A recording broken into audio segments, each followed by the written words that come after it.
Welcome to Old Guy Tech, the OGT.TV recording studio. Technology for the rest of us. Hi, I'm Rob Charney, Old Guy Tech TV, and we're here for our once-a-month interview with Sheriff John D'Agostini. I blew that. D'Agostini. John D'Agostini. You'd think I've been saying it long enough. Anyway, John, thanks for coming. Absolutely, Rob. One of the nice things about this is we leave the bloopers in, too, so they look just as good as anything else. So tell me, how are things going in the county? How are we doing? How is the department doing? We're doing good. We're doing very well. We got exactly what we wanted. I think we talked in the last segment we filmed that I was just asking for a status quo budget. Right. Looks like that's exactly what we're getting. It's about $1 million cut, but we're going to be fine with that. Right. Staffing is level. We're doing very well. We have a few vacancies that we're trying to get filled. We'll get that up to staff. We're looking to see what comes with the new numbers for realignment, AB 109. Right. We could use some correctional officers to help cut down on some of the overtime that we have in the jails. Mm-hmm. We're a little bit understaffed there, but with the funding, depending on the level of funding we get, Right. which is kind of the main topic today where we are, is the governor's May revise that he came out with this morning. The state budget deficit has risen from $9.2 million to right at almost $16 million in a heartbeat. And I just find that quite unbelievable. I think it's more politics being played with the numbers than anything else. Create some fear to get his ballot initiative through in November. You know, it's interesting. That's what Schwarzenegger tried. So let's see if the group drinks the Kool-Aid for Jerry Brown too. You know, this is not good, No, Rob. no. I think I told you there was 5 sheriffs that stepped up and didn't support the governor's ballot initiative in the whole State Sheriff's Association, me and 4 others. Right. And now I kind of wonder if maybe the other sheriffs that voted yes on it are maybe taking a second thought. I'm not sure. They made their own decisions, but this is very disturbing because it's setting the field for what I believe, what I've said from day one. This is sold realignment down to us with a bunch of sugar attached, and the money's going to run out. And we're going to be stuck with that population. So how did the funding work on this? I mean, what was the... Well, go ahead. Well, Tom, the first year it was $1.6 million prorated for the 9 months, so it was $1.2 million. Okay. With the agreement, the forecast that the second year would be twice the annual allotment. All right. So $3.2 million. $1.6 million for the year, doubled $3.2 million. Okay. And starting the end of last year, the beginning of this year, the state started stepping back and saying, well, we didn't really mean double the whole annual. We meant double the prorated. So it went from $3.2 million to about $2.5 million, $2.4 million. So they've already dropped it down to that. Yeah. And we'll see where it goes from there. Now, I did read a summary of the governor's revise this morning, and in there he does state that local public safety is safe. He's going to take the money out of a lot of public employee benefits and health care and retirement issues Or he thinks for he's state going workers. to. So he thinks he's going to. Right. But that and K through 12 will be okay. But if the initiative doesn't pass in November, then the other trigger cuts will come into play, and things will be very, very ugly. So when you say trigger cuts, what are we facing? What are we looking at? I don't know what all the trigger cuts are. Some of them would be further reductions in state employee benefits. There will be possible cuts to K through 12 education and higher education. Okay. And I'm sure realignment will be on the table. Right. Those funding streams. So it's not good. I mean, like I said, it is what it is. We're going to get through it. We're still in a pretty good spot here in El Dorado County. We had, as of this morning at staff meeting, we had 104 beds available. So we have room at the end. We're at the point actually where we're asking around to other counties that are having cap releases, right. To see if maybe some of that overflow. Yeah, maybe we'll run some contracts and have a little revenue stream there for a while, as long as we can hold on to it. Now, it's interesting that you have so many open beds. Historically has it been? I mean, there was a time where we were full, right? There was a time when we were very close to being full. Yeah. And then a local agreement with the courts. We're not under a federal consent decree, meaning an agreement with the courts that we won't get to cap so that you don't sue us or file an injunction on us. Okay. But we have an agreement with the courts of what our cap will be. We're not there, and there's a lot of reasons. Number one, some of which are reduction in crime, some of which are a different sentencing guidelines, different bail schedules, different types of alternative sentencing. It kind of all it's not one main thing. It's many things put together. It's a whole mix. It's the whole mix, the whole big picture. Is the courts, are they looking at this 3-strike situation differently than they did initially? Are they taking into account that maybe the 3rd strike, if it's like stealing a candy bar, they're not giving them the full 3rd strike now? I mean, I've talked to some of the judges, and they do believe that the way the 3rd strike was written was I don't want to say wrong, but there were things that they felt that weren't correct. It was a little bit out of their hands. Is that the case? Have you noticed? Or? Well, they're still bound by the laws that 3rd strike is a 3rd strike. It doesn't matter what offense that 3rd felony is. Right. Which I tend to agree with. It's the prior 2 strikes that really count. Sure. So if they mess up a 3rd time, then they should be held accountable. That obviously does have some type of an impact on our jail, but we'll live with that because I believe that they need to serve their time. Right. Because there's the whole population out there. I've heard the term they do life on the installment plan. They're in and out, that revolving door. Yeah. And many of those, no matter what we do, everybody talks about the recidivism rate, and that's one thing we're really looking at hard under this realignment program, because recidivism is a huge issue. Right. If we can cut down on the recidivism rate, that's fantastic for everybody, not only the jail and our organization and the community, but also for the offender. If we can truly rehabilitate somebody, that's a success story. Right. We're taking a different look at it now. Under realignment, the new buzzword is evidence-based practices.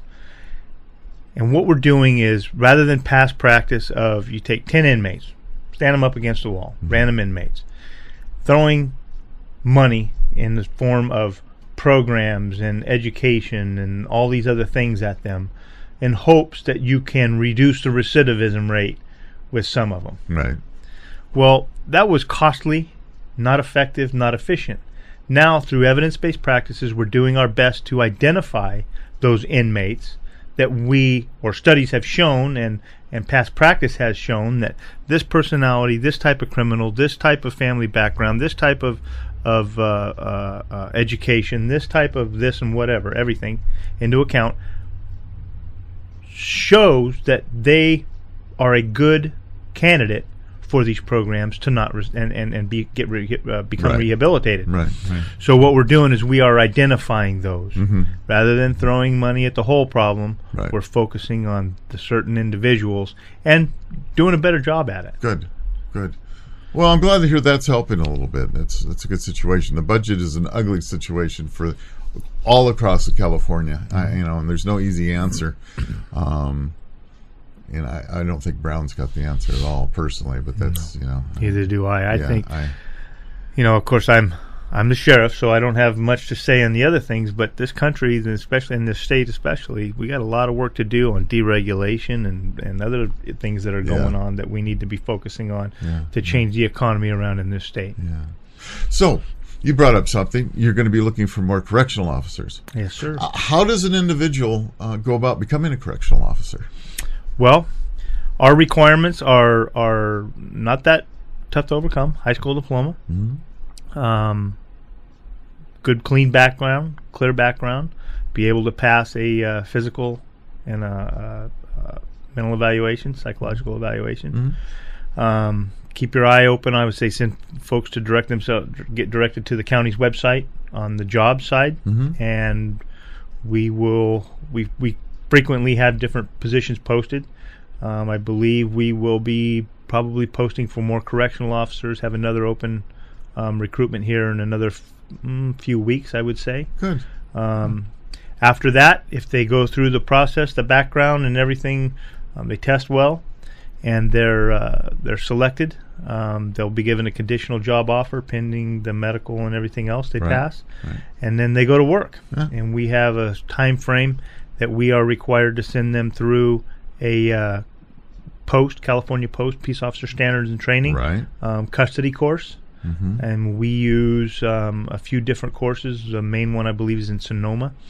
And they spend 5 weeks in an intensive training to get trained up and prepared to work in the corrections field. Is it an 832 style that they go through? There's parts of that in it. Like that, but a lot of custody. They learn a lot about not only the laws, Title 15 of the California Code of Regulations, and Title 24, which Title 15 regulates how we maintain and care for the inmates, and Title 24 is regarding the facilities in which we maintain and care them in.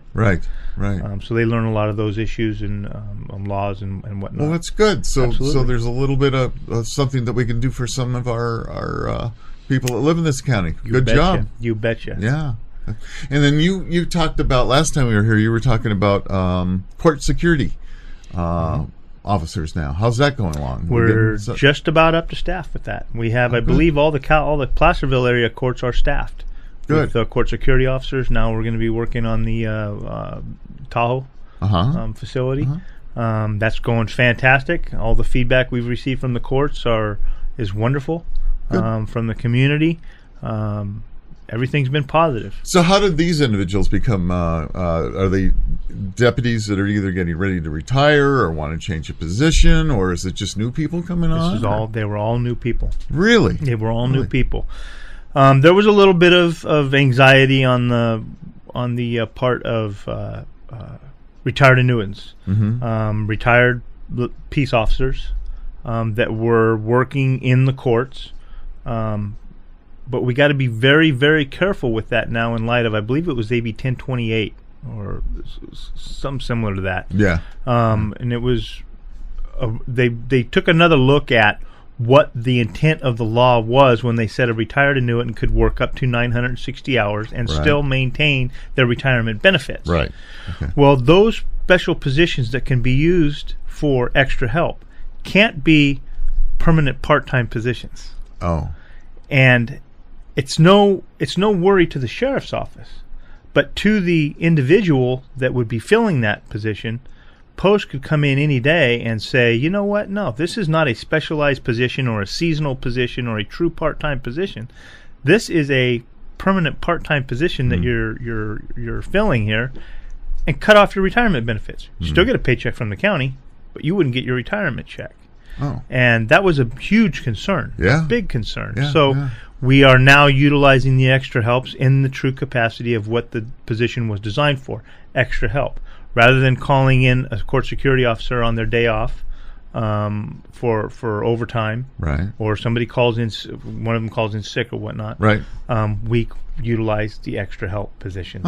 So we don't have that overtime issue, and their position is secure. And what's the requirement for those guys? For the extra helps? Well, the extra helps, they would have the same requirement as a court security officer, court security deputy, which is just arrest and control and 832 and one other course that Post requires. They're not sworn, they're not full-time peace officers, so they're just security, sheriff's security. And the extra help would have that same requirement. Well, that sounds good. It's great. That's a good thing. It's great. Yeah, it helps both cases. It helps you with your budget and helps get extra security in there. And keep it in county. Keep it in county. That's kind of neat. So, it's funny how the different things happen throughout in a month's time. Jonathan and I were just talking not too long ago about this Fish and Game confiscation of a red-tailed hawk, I believe it was, a badger, and a badger that had been in this facility in Georgetown for over 50 years. Yes. And all of a sudden, Fish and Game decided that they can't be there anymore. Is that weird? Well, I actually think it's weird. It's weird in the sense that you would think, what's the harm here? It's been there forever. Yeah. Unfortunately, I can almost guarantee you, I don't know for sure. I haven't talked to Fish and Game. And I didn't know about this, by the way, until after it was done. Oh, I'm sure you Which is didn't. another issue. But yeah. I can guarantee you they worked on a complaint of some sort. Yeah. They did not just walk in there and say, wait a minute, you can't have these, and they need to go. Somebody complained. Yeah. Because they should, and I'm sure they do, and I know they do. They have other things they can be doing. I would hope so. I would hope so. So somebody complained. Unfortunately, the law is the law. It's the way it's written, and they had to respond and take appropriate action. Well, I understand that, and I sat on the Fish and Game Commission for a while, and sometimes certain things just strike me as really odd. I mean, we're talking 50-year-old mounts that I are just. Agree. Well, look what they just did to the commissioner over the legal taking of a mountain lion in another state. Yeah. They tried to crucify that gentleman. Yeah. He held his mud. He did a very good job, stood his ground, and he still has a job. But there was no reason for that. And it makes you feel like they're just looking for things to do. Because they are. Which they are. And then there's an agenda there somewhere. They go, I don't like this guy. Let's do something. That's what it feels like. I don't want to say that that's actually the way it is, but my paranoia side says, yeah, okay, I think that's going on. I may be wrong, but that's the way it feels like. You're right. No, I agree with you. Yeah. So, hey, a couple other things that I was thinking about. How is the construction on Highway 50 affecting your patrol's ability to get to their locations quickly? You talking about the wild game tunnel? Well, yeah, that's one of them. That's one of them, obviously. I haven't heard any significant impacts to that whatsoever. Even when construction is going on, if we roll code 3 or we have an emergency we need to get to, there's a way around that. Mm-hmm. We'll get through it on Highway 50. Right. I have some opinions on how much did they spend on that? $1.6 million. It seems like an awful lot of money for something that they probably won't use. Yeah. Yeah. I just I don't know. I've born and raised in this county. Spent a lot of times in the outdoors, all types of different recreation, including hunting and fishing. And other than a few raccoons and skunks and coyotes that like to den in dark places, I don't see deer entering into a tunnel where they can't see or smell what that environment's all about for their safety. There must be some study somewhere that says this is a good thing. But you remember Davis a number of years ago built a frog tunnel, which was a total fiasco. Didn't work at all. And I see this huge thing they're building out there, and I go, oh boy, here we go again. Yeah. So it must be a grant situation. It's got to be a grant situation. From what I understand, it is. I'd led to believe it's federal money. Yeah. Which it doesn't matter. It's still taxpayer dollars. Yeah, it sure is. Still taxpayer dollars. All right, so we put a few guys to work for it, I suppose. That's the way I'm going to look at it. I'm going to say we've put a few people to work and be happy with it, but that's kind of crazy. But I always look at some of this stuff, and sometimes I think, how emergency personnel are going to get through these work zones and these construction zones, and especially during busy times when something like that isn't really necessary. Well, when you're dealing with roadway construction issues like Highway 50, major roadway and highways, in the contracts, there's I have not seen one that did not have a mitigation for emergency personnel to get through and very quickly. Okay. When they did the Echo Summit, guardrail and all that done, that was a huge component of that contract. Was the how to deal with emergency personnel getting through. Right. And there was only a few short times where it was absolutely impossible to get through. Right. Even though the road was closed, both sides. Right. And the mitigation for that was to use, I believe it was Johnson Boulevard, goes over the top of the summit and comes out about halfway down the other side, Johnson Road. Yeah. Which does add a little bit of time, but not a lot. But all the other times, even when the road was closed, they have equipment that still need to get through there. Right, so right. as an emergency vehicle would approach, there was notifications to be made, there was phone calls to be made, right. and they would know we would be coming through, and they would have the road open and ready, and we could just blast on through there. And almost all, especially public works type contracts on major thoroughfares like that, Mm-hmm. you mitigate that. Yeah. Well, that's a good deal. So that's good to know that. How are we doing on response times in the county? Are we holding our own? Are we getting better? Is it lagging a little bit? I don't have the numbers with me. Yeah. From what I understand, they're actually a little bit better because we have more deputies on the street right now than we did a year as of last September. When we changed the schedule to 12s. We went to 12-hour back-to-back schedules. So where we were minimum staffing 7 deputies, now we're minimum staffing 8. Where we would normally run 7 and 8 deputies, now we're running 8 to 12 on a shift. Yeah. So we do actually have more deputies on the street. So the response times are shorter. Also, some of the reasons some of the response times are shorter is we have deputy sheriffs in training. And some of them are coming up on their 3rd and 4th phase and towards the end of their training. Right. And they're pretty much operating as a true 2-man unit. Mm-hmm. So they don't have to wait for those calls where policy and practice has shown where we want to wait for backup. Right. We already have backup there. Yeah. We have a 2-man unit. True. Yeah. So times are reduced because of that as well. Good. But the response time, you have to look at the huge average of everything. Because I use this as an example. Was a few weeks ago we had a 911 call out of I believe it was up by Cool, and every deputy had just responded to a major crime scene call in El Dorado Hills. Yeah. Well, it took them about 30 minutes or something to get to the call, and it's never good when you have to wait. It's the old saying, when seconds count, the police are only minutes away. Right. And that's unfortunately true. Yeah. However, the deputy could have been driving right by that address when the 911 call came out and could have been there in seconds. So you never know. You never know. Right. You never know. Right. Yeah. Well, that's why I'm a big believer in being able to protect myself Absolutely. as well. Second Amendment, we've talked about gun ownership and the Second Amendment all along. So absolutely. How are we doing on CCWs?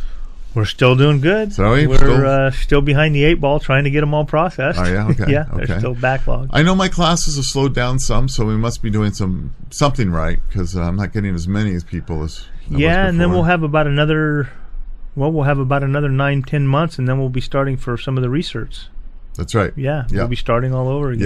Yeah, we call this we're calling this our off year, and the next year will be our on year, which the renewals are coming in. So we'll expect more then.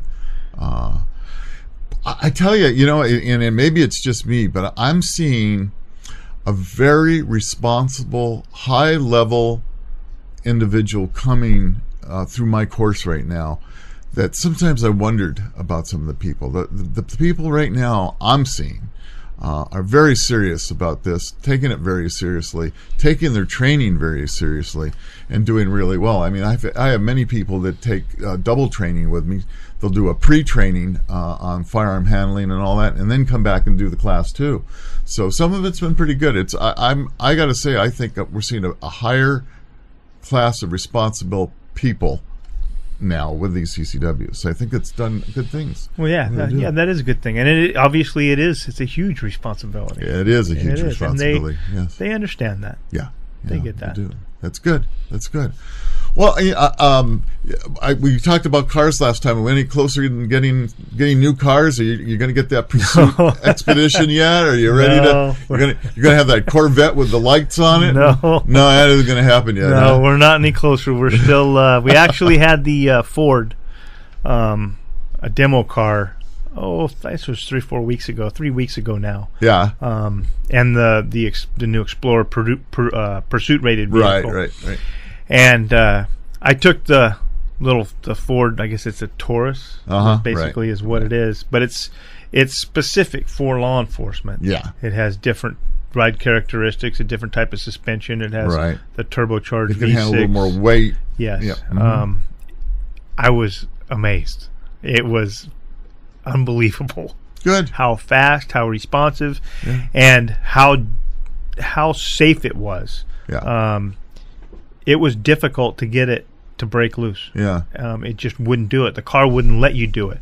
What worries me, though, is when it does, there's going to be no stopping it. Yeah, it's really going to go. Yeah, it's going to hold on. It's going to hold on. It's not going to let you mess up. It's not, and then it's boom. It's done. It's going to go. It's going to go. Yeah. Well, I was curious. Nothing's really changed since our last talk, but I find it interesting. I can't wait to see some of these new cars when you guys finally get them, and it should be kind of neat. Yeah, I'm interested to see what we end up with. The committee's doing a real good job. They're putting a lot of sweat and tears into it. And being very serious about it. As they should, because this is, I mean, it's a big investment. It is a very big investment. New vehicles are a big investment, and the amount that we go through with the fleet that we have, we need to be very, very careful that we make the right choice here. Well, there's a lot of miles on those cars, and you know they need to stay together for a long time. A lot of miles, a lot of hard miles. A lot of hard miles. A lot of hard miles. I mean, they go, they stop, they're turned off, they're left running, they're everything. Yeah. It's nowhere near like a normal automobile at all. Absolutely not. Yeah. So how we going? We must be getting ready to gear up on the lake situation and getting our officers out onto some of the lakes. Are we getting ready for this? We're getting summer. Yes, sir. Everything's getting dialed in for that. Our boating and waterways money is so far steady. Looks like things are going to be okay. All the equipment is just about. If not being gone through to make sure that we're ready to go. That's looking good. Another new program that we're going to have this summer, we hope, pending approval by the Board of Supervisors, is a different approach to Rubicon Patrol. Where in the past we used 1 and 2 deputies, typically almost solely on overtime, and extra help deputies as well. Right. We've come up with a program. It's not a resident deputy because some FLSA laws and whatnot prohibit us from having a deputy stay in the Rubicon full time. So what we're wording it as is a Rubicon patrol deputy. Their workstation will be the kiosk at Loon Lake. That's where they're required to start and end their day. They will have the ability to commute with the Jeep. So that we can cut down on that overtime. Right. And but they're also going to be encouraged to stay on the trail. Right.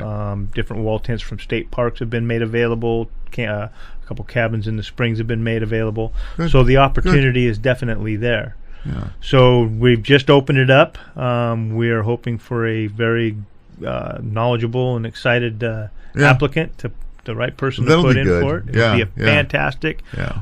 The only thing we're waiting on right now is when this was asked for, I said we would do everything we could to make this program work. Now it's just up to the board to, with the available OHV money and maybe some other augmentation fund type of funds coming in to fund it wholly. They'll be getting much more for the money than they were before. Much more. Well, it's always good to see your guys out there, especially as the boating season picks up, and we're trying to make these boaters more responsible and realize that drinking and driving includes the boats. Yes, sir. Which we all probably in our early years when we enjoyed our boating probably imbibed more than we ever should have, and it's something that everybody needs to be aware of now that the two don't mix. Right. It's just like an automobile, and I think that message is getting out there. But it's good to have your guys out there making sure that everybody's being safe. Amen. They have their life vests. They've got everything that they need so that if emergency happens, they're good there. Yeah, absolutely. Yeah. And that program is much. It's more focused on education than enforcement. Yes. Absolutely. Absolutely. I know a number of years ago I took the Coast Guard. They call it the 6-pack program. You could be licensed to be a captain to carry up to 6 people in a boat. It's a really neat program. It was like a 4 or 5 day program, and I don't know if they have that anymore. But that was a volunteer program. You got a license from Coast Guard to be able to do that. Incredible knowledge. I learned more in that course boating than reading any books. I mean, it was amazing. Nice. And I mean, it probably isn't there anymore. It was a good thing. But your point of education is what's important, that we get these people out there educated. Absolutely. And that's the really important thing. So, well, we covered an awful lot of stuff. You got anything this month that you got something coming up Saturday? Are we talking about the Second Amendment shoot? Second Amendment shoot. I hesitated to talk about this one, but since you brought it up, we have a slight issue. The Tea Party, El Dorado County Tea Party, is holding what they're calling their Second Amendment Day. In that Second Amendment Day, which is good, they've never been able to attract the numbers that they were really hoping. I mean, last year they had like 30 or 40 people said, "Oh, sure, we're going to be there," and 4 showed up. Right. I mean, it was really bad. So this year they decided that what they're going to do is that they're going to try to get people to prepay so that they show up. And for you out there that don't know what this is at the El Dorado Rod and Gun Club pistol, rifle, and trap range, where people with the Tea Party, or anybody, because we've decided to open it up to the public in general, can come out and shoot and just have a good Second Amendment Day. It'll be a good time, a fun time for everybody, and it'll be interesting to see how well it works out. However, I have a problem, and we're going to deal with it tonight. Steve Valentine, bless his heart, and Joe Hoffman and Stressner, it's probably more Steve, and you guys were going to do a pistol competition. The board of directors of the El Dorado Rod and Gun Club kind of felt that this was something that probably we shouldn't do. It's one of those things that sometimes is hard to control, but what happened, and I think this is accidental, we're not sure who approved it on the rod and gun side, because what they're asking for is they're asking for all our range officers to come out there. Well, the reality is we probably don't have enough range officers to cover everything, and our organization never approved this. Gotcha. Somebody just jumped in and said, okay, we're going to do it. I was literally, when Judge Valentine was in here and he handed this to me, gobsmacked, as they said. I had never seen that. And as president of the Rod and Gun Club, you would have thought I would have known. No, absolutely. Yeah. So, well, can you do me a favor and give me a call? Because apparently I'm supposed to be it says here range you're the master. Judge. Yeah, you're judge. Well, you know what? You might come out and shoot and have a good time anyway. But I'll tell you what's going to happen, and I'll either give you or Laura a call back. We're going to discuss it tonight. Our meeting's tonight. We're going to discuss how we're going to handle this. We're really trying to figure out how this got done without anybody in the club knowing. Well, I think what happened, I think Judge Valentine, or Judge Candidate Valentine, just offered a challenge and said, well, we can shoot at the Rod and Gun Club. Yeah, he may have. I think that's... And nobody asked us. Yeah. And so we kind of like to know what's going on a little bit before, but we'll find out more soon. Good. And we'll get it done. Please let me know. I will let you know. I like the idea, but what bothers me is that, not everybody's a gun person. And when you challenge a person to a shoot like this, and especially with Valentine, who is a gun person, he pretty much knows he's going to win right off the bat anyway. So at least he thinks he does. I think Joe's going to try to do what he can. But anyway, if you can make it out there, it is this coming Saturday. It's the Second Amendment, second annual, held by the El Dorado County Tea Party, and we will be there at the El Dorado Rod and Gun Club. You can come out and shoot at the pistol range, the rifle range, and the trap range, and you can enjoy and have a great time and a great day, and it'll be fun no matter what happens. The weather's going to be perfect. We always encourage families to come on out, bring out your picnic lunches and things like that, and just have a good time there. Absolutely. So I think we covered that.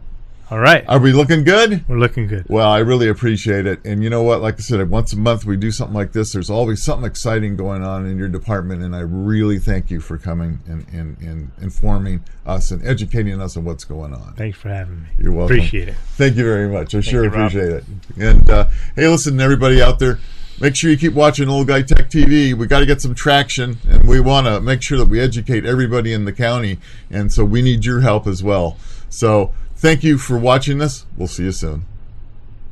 Hi, I'm Rob Charney, Old Guy Tech TV, and I'm here to talk to you today about Windfall and the El Dorado County Fair. The largest event of El Dorado County will soon be here. Don't miss this opportunity to promote and build your business by advertising in the 2012 El Dorado County Fair Guide, published exclusively by the Windfall. The El Dorado County Fair Association is very excited to partner with Windfall again this year. Last year was such a success, we are thrilled to work with them again.